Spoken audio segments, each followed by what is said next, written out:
Bung Roy Suryo itu berani menyebutkan siapa nama pemilik kios yang diduga mencetak ijazah Pak Jokowi. Itu adalah Pak Paiman Raharjo, mantan Wakil Menteri Desa di akhir periode Pak Jokowi, yang mana juga relawan Pak Jokowi. Nah, di situ gue tanyakan secara langsung ke Wakil Ketua Umum Jokowi Mania, Bung Andi Azwan. Ada juga dua orang lainnya nih yang dibawa langsung sama Bung Andi Azwan. Itu ada Pak Sungkono. Pak Sungkono itu gua nulisnya sih penjaga kios. Penjaga kios, jadi omnya punya kios itu dibeli Pak Paiman. Dan satu lagi mantan pedagang di Pasar Pramuka Pojok. Mereka semua membenarkan kalau Pak Paiman, mantan Wakil Menteri Desa tuh punya kios di situ, pernah punya kios di situ. Sekitaran munculnya itu tahun 1995, tapi beli kiosnya itu tahun 1997. Pak Paiman awalnya punya kios di bagian depan, Pasar Pramuka Pojok. Nah, yang dibeli sama Pak Paiman ke Pak Sungkono, ke omnya Pak Sungkono itu yang di belakang. Kalau berdasarkan kesaksiannya sih, Pak Paiman itu kenapa suka jual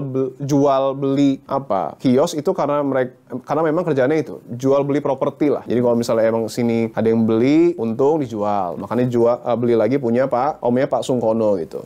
Ya di situ pada akhirnya semua pernyataan dari Bung Roy Suryo itu dibantah ya. Benar atau enggaknya sekali lagi ya polisi sih yang harus memastikan ya. Tapi itu yang gue temukan fakta di lapangan. Dalam arti ada pernyataan-pernyataan yang memang berseberangan. Misal Pak Sungkono tuh bilang Pak Paiman itu sudah nggak punya kios lagi di Pasar Pramuka Pojok tuh tahun 2002. Sementara dari kubu satunya lagi atau kubu Bung Roy Suryo CS itu cukup meyakini bahwa di 2010-an lah, mungkin 2010 sampai 2017 Pak Paiman tuh masih punya kios atau mungkin masih berpraktik di situ lah. Punya kios, punya usaha masih ada di situ. Atau paling enggak Pak Paiman masih suka ke situ. Karena kalau menurut Bung Roy Suryo itu panggilan Pak dosen untuk Pak Paiman itu cukup harum di Pasar Pramuka Pojok. Makanya gue tanyakan ke Pak Sungkono. Pak Sungkono kan manggilnya Maman ya, Maman Paiman. Di situ Bung Ani jelasin Maman Paiman tuh panggilannya Pak Paiman, panggilan dekat. Terus gue tanya, kalau Pak dosen, dia sempet diem dulu sih.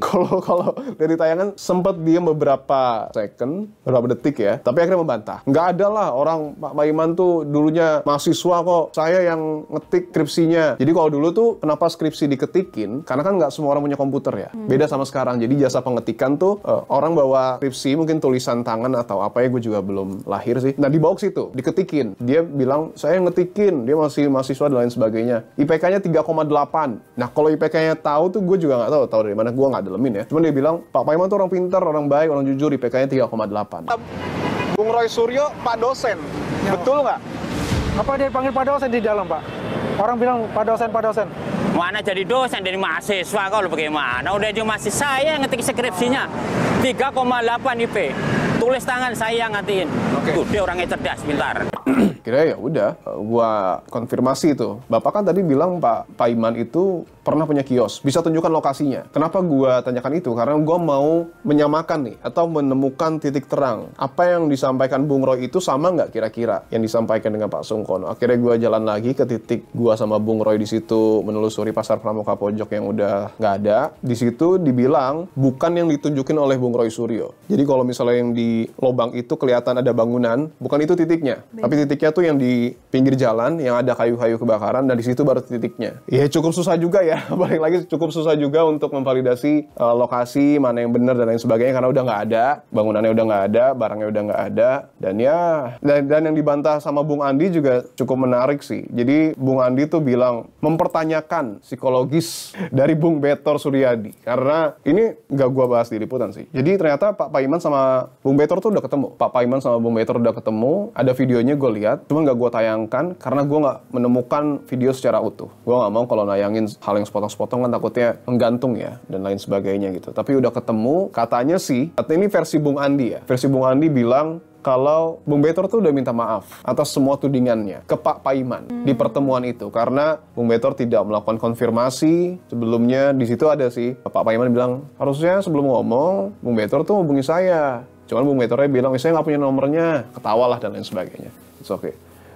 Itu versinya dari Bung Andi. Nah ini agak loncat sedikit. Dia pada akhirnya gimana ya? Emang agak susah sih membuktikan mana yang benar karena semua kedua kubu ini saling mempercayai keyakinannya masing-masing, punya versi kebenarannya sendiri, dan makanya tayangan gua kemarin itu adalah mendorong untuk polisi betul-betul melakukan penyelidikan bahkan penyidikan secara utuh, secara jelas supaya kebenarannya terungkap, polemiknya selesai. Itu sih yang sebenarnya gua tekanin. Satu hal sih, lu udah sempet menghubungi Pak Paiman itu? Udah, gue lupa lagi hasilnya. Betul lagi tuh, itu gue lupa tuh.